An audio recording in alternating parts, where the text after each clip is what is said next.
নমস্কার। আজ আমি আপনাদের কাছে ধনু রাশির মানুষদের 2024 সালের জুন মাস কেমন কাটবে আজকে এই নিয়ে আলোচনা করব। তাই আপনার যদি ধনু রাশি হয়ে থাকে তাহলে অনুষ্ঠানটি খুব মনোযোগ সহকারে শুনবেন। ধনু রাশির অধিপতি গ্রহ বৃহস্পতি দেব। তাই ধনু রাশির মানুষেরা অত্যন্ত বুদ্ধিমান, জ্ঞানী এবং জ্ঞান পিপাসু হয়ে থাকেন। সবাইকে নিয়ে চলা, সবার সঙ্গে সমঝোতা করে চলার একটা মেন্টালিটি ধনু রাশির মানুষদের মধ্যে বিশেষভাবে লক্ষ্য করা যায়। পারিবারিক সুখ বা পরিবারকে নিয়ে চলতে খুব এরা ভালোবাসে, সবার সঙ্গে সমঝোতা করে চলতে এরা ভালোবাসে। জীবনে সর্বদাই স্যাটিসফ্যাকশন লেভেল এদের খুব সুন্দর হয়ে থাকে এবং এরা অত্যন্ত কর্তব্যপরায়ণ হয়ে থাকে। আজকে এই ধনুরাশি মানুষদের 2024 সালে জুন মাস কেমন কাটতে চলেছে আজকে এটা হচ্ছে আলোচ্য বিষয়। তাই ধনুরাশি মানুষেরা অনুষ্ঠানটি খুব মনোযোগ সহকারে শুনবেন। নমস্কার, আমি অ্যাস্ট্রোলজার পর্ণবাচার্য। আপনারা দেখছেন অ্যাস্ট্রোলজার বেঙ্গলি। এই চ্যানেলে আপনাদের সকলকে স্বাগত জানাই। আপনারা নতুন হয়ে থাকলে চ্যানেলটিকে সাবস্ক্রাইব করবেন, বেল চিহ্ন টিপবেন, অল নোটিফিকেশনে ক্লিক করে দেবেন। এর ফলে আমার প্রত্যেকটি ভিডিও আপলোড করা মাত্রই আপনারা সবার আগে নোটিফিকেশনটি পেয়ে যাবেন। এছাড়া আপনারা যদি আমাকে জন্মছক বিচার করতে চান তাহলে মোবাইল নাম্বার রয়েছে, এই মোবাইল নাম্বারে যোগাযোগ করবেন। শুরু করছি মূল আলোচনায়। প্রথমত বলবো, ধনু রাশির অধিপতি গ্রহ বৃহস্পতি দেব। এই বৃহস্পতি দেব এই রাশি বা লগ্নের সাপেক্ষে চতুর্থ পতিও বটে। তারা অবস্থান করছে রাশি সাপেক্ষে ষষ্ঠভাবে। এই বৃহস্পতি গ্রহ থাকার জন্য এই সময় শত্রু নাশ হবে, যে কোনো প্রতিযোগিতামূলক পরীক্ষায় আপনাকে জয়লাভে সাহায্য করবে। এই ষষ্ঠভাবে বৃহস্পতি গ্রহ অবস্থান করে তার পঞ্চম দৃষ্টি প্রদান করছে আপনার দশমভাবে। এবারে কর্মে উন্নতি হবে, কর্মে সাফল্য লাভ, কর্মক্ষেত্রে মান সম্মান লাভ, উচ্চ পদপ্রাপ্তিকেও নির্দেশ করছে। আবার এই বৃহস্পতি গ্রহ আপনাদের ষষ্ঠভাবে অবস্থান করে আপনাদের তার নবম দৃষ্টি প্রদান করছে আপনাদের রাশি দ্বিতীয়ভাবে। এইভাবে আপনার কথাবার্তা সুন্দর হবে, আপনার কথার গ্রহণযোগ্যতা বাড়বে এবং যারা কথা বেছে খান, যারা সেলসম্যানের কাজকর্ম করেন, যারা অ্যাডভাইজমূলক কাজের সঙ্গে যুক্ত রয়েছেন, যারা টিউশনি পড়ান, তাদের সময়টা খুবই ভালো। আবার এই বৃহস্পতি গ্রহ তার সপ্তম দৃষ্টি প্রদান করছে আপনার রাশি বা লগ্নে দ্বাদশভাবে। অর্থাৎ এই সময় ব্যয় কমাবে, সেই সঙ্গে হাসপাতালাইজ হতে দেবে না। অর্থাৎ আপনার এই সময় কোনো বড় ধরনের কোনো অসুখ বিসুখ হলেও সেটা দ্রুত আরোগ্য হবে এবং সেই সঙ্গে কোনো রকমভাবে হাসপাতালে যে ভর্তি হতে আপনাকে হবে না বা ব্যয় করাবে না। আবার এই বৃহস্পতি গ্রহ ষষ্ঠভাবে থাকার জন্য আপনাকে এই সময় কোনো লোন প্রাপ্তিতে সাহায্য করবে। আপনি কোনো জায়গায় যদি লোন নিতে চান তাহলে এই সময়টা লোন নেওয়ার জন্য সময়টা খুব ভালো। সবসময় বৃহস্পতি গ্রহ আরোগ্য দিবে আপনাকে, যে কোনো অসুখ বিসুখ হলে সেই রোগ ব্যাধিকে আপনাকে দ্রুত আরোগ্যের পথে আপনাকে নিয়ে যাবে। আবার সবসময় এই বৃহস্পতি গ্রহ থাকার জন্য আপনার কিন্তু গ্যাসের সমস্যা, পেটের সমস্যা বা ফ্যাটি লিভার হওয়ারও একটা ভয়ও দেখতে পাচ্ছি। আবার আপনাদের চৌথপতি ষষ্ঠভাবে রয়েছে, এর ফলে গৃহ সুখে কিছুটা হলেও হানি বা ঘটতে পারে। কারণ আবার চৌথভাবে কিন্তু রাহুর মতো একটি গ্রহের অবস্থান রয়েছে, এর ফলে আপনাকে গৃহ সুখের হানি ঘটবে। ঘরের মধ্যে কোথাও যেন সুখের অভাব আপনারা এই সময় লক্ষ্য করতে পারবেন এবং সেই সঙ্গে ঘরের বাইরে থাকতে আপনাকে এই সময় বেশি ভালো লাগবে। ঘরে এলে যেন চারদিকে থেকে সমস্যা যেন আপনাকে ঘিরে ধরেছে এমনটাই আপনার ফিলিংস হবে বা অনুভব হতে পারে এই সময় জুন মাসে। আবার আপনাদের চৌথভাবে এই রাহু থাকার জন্য আপনাদের মায়ের সঙ্গে এই সময় সম্পর্কের হানি করতে পারে বা মায়ের কোনো হেলথ ইস্যু দেখা দিতে পারে। মানসিক সুখের একটা অভাব এই সময় পুজোময় লক্ষ্য করা যাচ্ছে এই জুন মাস 2024 সালে। আবার আপনাদের দ্বিতীয় পতি এবং আপনাদের তৃতীয় পতি গ্রহ হচ্ছে শনিদেব, তার অবস্থান করছে তৃতীয়ভাবে। এর ফলে আপনাদের সাহস বৃদ্ধি হবে, যোগাযোগ অবস্থা ভালো হবে, অর্থাৎ কমিউনিকেশন স্কিল এই সময় বৃদ্ধি হবে। আবার এই সময় তৃতীয়ভাবে থাকার জন্য আপনার ভাই বোনদের সঙ্গে সুসম্পর্ক বৃদ্ধি হবে। আবার তৃতীয়ভাবে শনিদেব থাকার জন্য যে কোনো কাজে উদ্যম প্রচুর থাকবে এবং যে কোনো জায়গায় এই উদ্যমকে কাজে লাগিয়ে সমস্ত সমাধানের পথ আপনারা খুঁজে নিতেও পারবেন। চৌথভাবে রাহু অবস্থান করে রয়েছে, এটা একটা নেগেটিভ দিক। চৌথভাবে রাহু থাকার জন্য আপনাদের কিন্তু গৃহ সুখে যেমন হানি ঘটবে তেমনি বাস্তুক্ষেত্রে কোনো না কোনো সমস্যাও জড়িয়ে পড়তে পারেন। বন্ধু বান্ধবরা আপনাকে ভুল বুঝতে পারে, বন্ধু বান্ধবরা আপনাকে বিপদেও ফেলে দিতে পারে যদি আপনার ধনু লগ্ন হয়ে থাকে। আবার সেই সঙ্গে চৌথভাবে রাহু থাকার জন্য কোনো গাড়ি কিনতে গেলে সাবধানে গাড়ি কিনতে যাবেন, অর্থাৎ সেকেন্ড হ্যান্ড গাড়ি কিনতে যাবেন না এই সময়।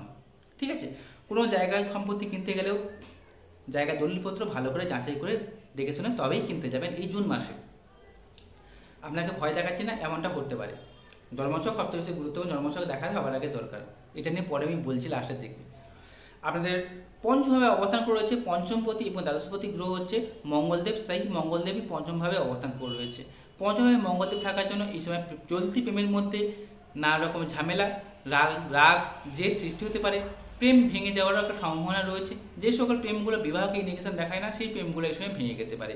আবার পঞ্চমভাবে মঙ্গলদেব থাকার জন্য আপনাকে যারা ইট বালি সিমেন্ট সংক্রান্ত ব্যবসা করেন, যারা ইঞ্জিনিয়ারিং লাইনে রয়েছেন বা ইঞ্জিনিয়ার বা কম্পিউটার রিলেটেড কোনো কাজকর্ম করেন সেখানে অবশ্যই উন্নতি নির্দেশ করছে।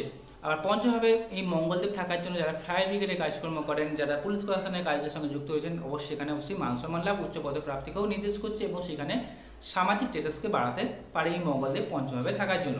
আবার এই পঞ্চমভাবে থাকা মঙ্গলদেব থাকলে কি হবে, প্রেমের ক্ষেত্রে শুধুমাত্র ঝামেলা নিয়ে আসে, চলতি প্রেমের মধ্যে নানা রকম ঝামেলা, রাগ জেদের পরিমাণটাকে বাড়িয়ে দেয়, এটা মাথায় রাখবেন। দ্বাদশপতিও এই মঙ্গলদেব পঞ্চমে থাকার জন্য এই সময় বৈদেশিক যোগাযোগ আসবে।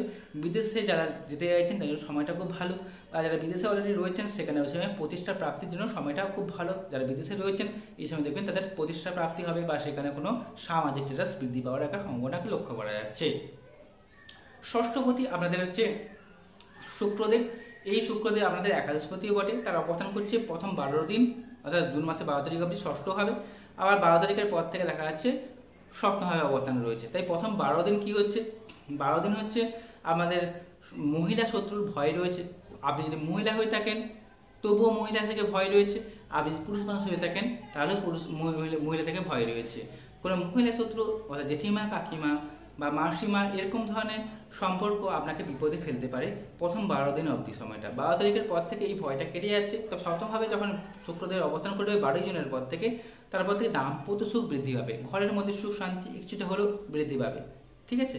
সেই সঙ্গে সপ্তমভাবে যখন শুক্র গ্রহ অবস্থান করে 12 তারিখের পর থেকে, তারপর থেকে দেখবেন ব্যবসায় উন্নতি হবে। বিশেষ করে যারা মহিলাদের কোনো কসমেটিক দ্রব্যের ব্যবসা করেন, যারা নাচ গান শেখান বা শেখেন সেখানে অবশ্যই উন্নতি হবে। ছবি আঁকার কাজকর্ম করেন ভালো, সেখানে আর্টিস্ট লাইনের সঙ্গে যুক্ত রয়েছেন বা যারা ফিল্ম মিডিয়া কাজের সঙ্গে যুক্ত রয়েছেন সময়টা খুব ভালো, বা মডেলিং যারা করেন সময়টা খুব ভালো হবে 12 জুনের পর থেকে। আবার 14 জুনের পর থেকে বুধদেবের অবস্থান করবে সপ্তমভাবে। এই বুধদেব কিনা আপনাদের সপ্তমপতি এবং আবার আপনাদের দশমপতিও বটে। তারপর থেকে ব্যবসায় উন্নতি হবে, ব্যবসায় শ্রীবৃদ্ধি অবশ্যই ঘটবে 14 জুনের পর থেকে। 14 জুনের পর থেকে যে সকল ব্যবসার সঙ্গে আমরা যুক্ত থাকুন না সেই ব্যবসায় অবশ্যই উন্নতি হবে, আর্থিক লেনদেন বাড়বে এবং আপনারা এই সময় উন্নতি করতে পারবেন। শুধু তাই নয়, আপনাদের যারা কর্মজীবনে রয়েছে কর্মক্ষেত্রে উন্নতি লাভ, কর্মক্ষেত্রে মান সম্মান লাভ বৃদ্ধি পাওয়ার সময় দেখতে পাচ্ছি আগামী 14 জুনের পর থেকে। আবার 15 জুনের পর থেকে সপ্তমভাবে কিন্তু অবস্থান করছে রবির মতো একটি গ্রহ, যে রবি কিনা নবমপতি সপ্তমভাবে থাকার জন্য ভাগ্যের উন্নতি হবে, ভাগ্যের ডেভেলপ বাড়বে। সেই সঙ্গে লাইফ পার্টনারের উন্নতি হওয়া বা লাইফ পার্টনারের মতামত বা পরামর্শে আপনার উন্নতি হতে পারে, ঠিক আছে। তাই 15 জুনের পর থেকে এই জিনিসগুলো ভালো অবশ্যই আপনারা পাবেন। লাইফ পার্টনারের মতকে ওই সময় গুরুত্ব দেবেন বা লাইফ পার্টনারেও ওই সময় উন্নতি হওয়ার সম্ভাবনা দেখতে পাচ্ছি। আপনাদের দশমভাবে অবস্থান রয়েছে কেতুর মধ্যে একটি গ্রহ। দশমভাবে কেতু থাকার জন্য আপনাদের এই সময় কর্মজীবনে গুপ্ত শত্রু সংখ্যা বৃদ্ধি পাবে। তবে সেই গুপ্ত শত্রু আপনাকে কোনো বড় ধরনের হানি করতে পারবে না, কারণ সেই বৃহস্পতি গ্রহটি আপনাদের দশমভাবে দৃষ্টি প্রদান করছে। সমস্ত গুপ্ত শত্রুকে পিছনে ফেলে দিয়ে আপনাকে উন্নতি চরম সুখে নিয়ে যেতে পারে এই কেতুদেব। যারা গোয়েন্দা বিভাগের কাজের সঙ্গে যুক্ত রয়েছেন, যারা কোনো রকমভাবে রিসার্চমূলক কাজের সঙ্গে যুক্ত রয়েছেন, যারা LIC বিমা সংক্রান্ত কাজের সঙ্গে যুক্ত রয়েছেন, যারা ওষুধের রিপ্রেজেন্টেটিভের কাজকর্ম করেন, সেলসম্যানের কাজকর্ম করেন, সময়টা খুব ভালো বলা যেতে পারে। এই সকল পেশায় অবশ্যই উন্নতি বা শ্রীবৃদ্ধি হওয়ার একটা সম্ভাবনাকে জোরালোভাবে লক্ষ্য করতে পারছি। তবে আমি যে কথাগুলো বললাম শুধুমাত্র গ্রহদের গোচরের উপর ডিপেন্ড করে। সবার আগে দরকার জন্মছক বা ঠিক যুক্তি, যেটা আমরা বাড়িতে রয়েছে।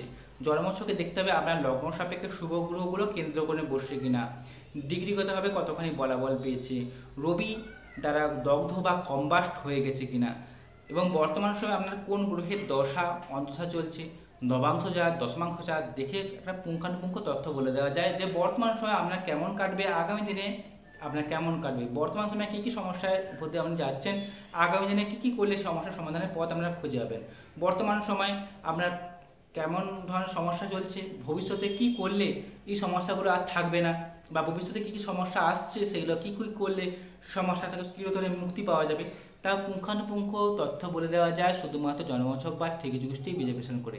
তাই অতি অবশ্যই আপনারা আপনাদের জন্মছক বা ঠিকই যুগোষ্ঠীকে বিচার বিশ্লেষণ করাবেন। আপনারা যদি আমাকে জন্মছক বিচার করা চান তাহলে মোবাইল নাম্বার রয়েছে, এই মোবাইল নাম্বারে যোগাযোগ করবেন। যদি অনুষ্ঠানটি ভালো লেগে থাকে চ্যানেলটিকে সাবস্ক্রাইব করবেন। নমস্কার, সবাই ভালো থাকুন, সুস্থ থাকুন।